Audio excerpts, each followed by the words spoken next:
వాసవి కన్యకా పరమేశ్వరి అమ్మవారి జయంతోత్సవాలలో భాగంగా శుక్రవారం అమ్మవారు ధనలక్ష్మి రూపంలో దర్శనమిచ్చారు.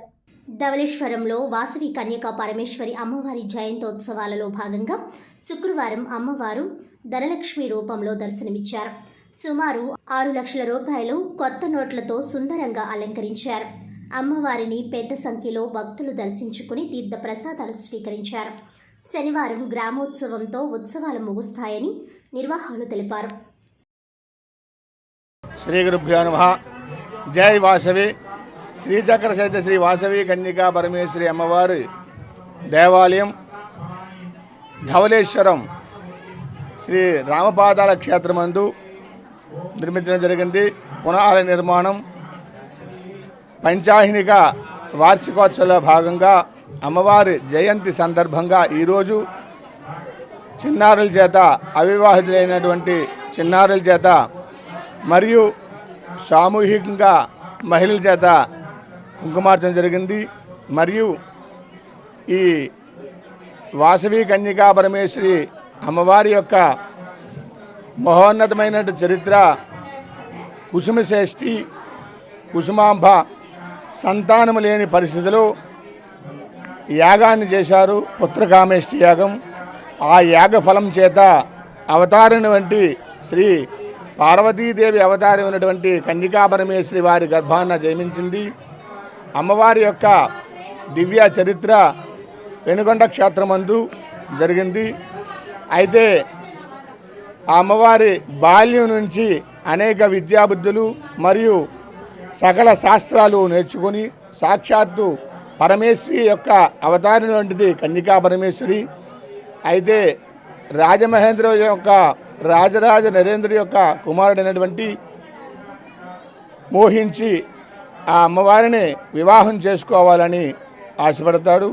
అయితే ఆ మహారాజు యొక్క కోరికను తిరస్కరించి 102 గోత్రికులైనటువంటి వైశ్యులందరూ కూర్చొని ఈ విషయాన్ని అడిగారు. అప్పుడు అమ్మవారి యొక్క దివ్య మహిమాన్వితమైన రూపాన్ని చూపించి ఆ అమ్మవారి యొక్క దివ్య చరిత్రనంతా చెప్పేసరికి కుసుమశ్రేష్ఠి తన తోటి వైశ్యులందరి చేతను ఈ సదాభావాన్ని ఉపదేశించారు.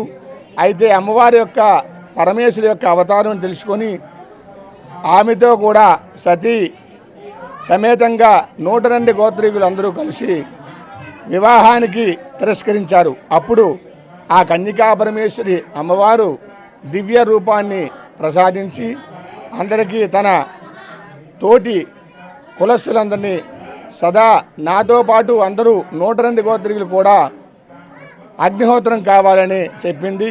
అప్పుడు అమ్మవారి దివ్య స్వరూపాన్ని చూపించి అక్కడ అమ్మవారి యొక్క పార్వతీ పరమేశ్వరి యొక్క దివ్య రూపాన్ని చూసి అమ్మవారికి సాష్టాంగ నమస్కారం చేసి ఆ రాజుకి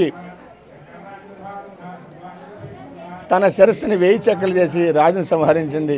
అప్పటి నుంచి ఈ అమ్మవారిని దివ్య చరిత్రని ప్రతి వైశ్యులందరూ కూడా అమ్మవారి జయంతి, వర్ధంతి మరియు మహోన్నతమైన కార్యక్రమాల్లో చేస్తూ అనేక విధంగా అమ్మవారు ఆరోగ్య ఐశ్వర్యాలను దివ్య రూపాలను అందరికీ ప్రసాదించి అప్పటి నుంచి ప్రతి ఒక్క వైశ్యులు కూడా ఈ అమ్మవారి యొక్క జయంతి ఉత్సవాలను మరియు వర్ధంతి ఉత్సవాలను నవరాత్రి ఉత్సవాలు ప్రతి ఉత్సవాలు చేసి అమ్మవారి యొక్క దివ్య కరుణను పొందాలని ఆశిస్తూ అమ్మవారి దివ్య కరుణ కలగాలని కోరుకుంటూ జై వాసవి. నా పేరు మాధురి అండి. మాది ధవళేశ్వర గ్రామం. ఇప్పుడు మనకి వైశాఖ శుద్ధ దశమి రోజు శ్రీ వాసవి కన్యకా పరమేశ్వరి అమ్మవారి జయంతి సందర్భంగా 14వ తారీఖు నుంచి మేము జయంతి మహోత్సవాలు అయితే జరుపుకుంటున్నాము. అందులో భాగంగా ఈరోజు కన్యలచే వాసవి మాత యొక్క కుంకుమ పూజ జరుగుతుంది ఇక్కడ. అలాగే అమ్మవారిని ధనలక్ష్మీదేవి అలంకారంతో అలంకరించాం.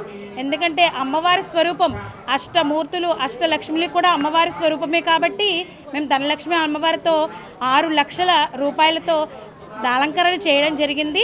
అలాగే పిల్లలు కూడా ఎంతో ఉత్సాహంగా పాల్గొన్నారు. ప్రతి నిత్యం కూడా ప్రతిరోజు ఒక్కొక్క విధమైన కార్యక్రమాన్ని జరుపుకుంటూ వస్తున్నాము.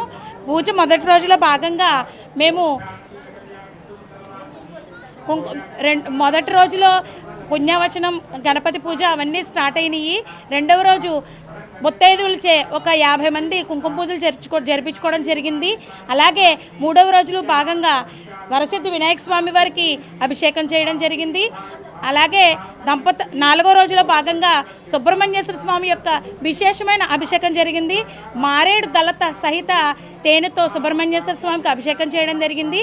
అందరూ కూడా ఆ మారేడు దళాల మీద ఓం శరవణ భవ అనే మంత్రాన్ని తేనెతో రాసి అది సుబ్రహ్మణ్యేశ్వర స్వామికి అభిషేకం చేశాము.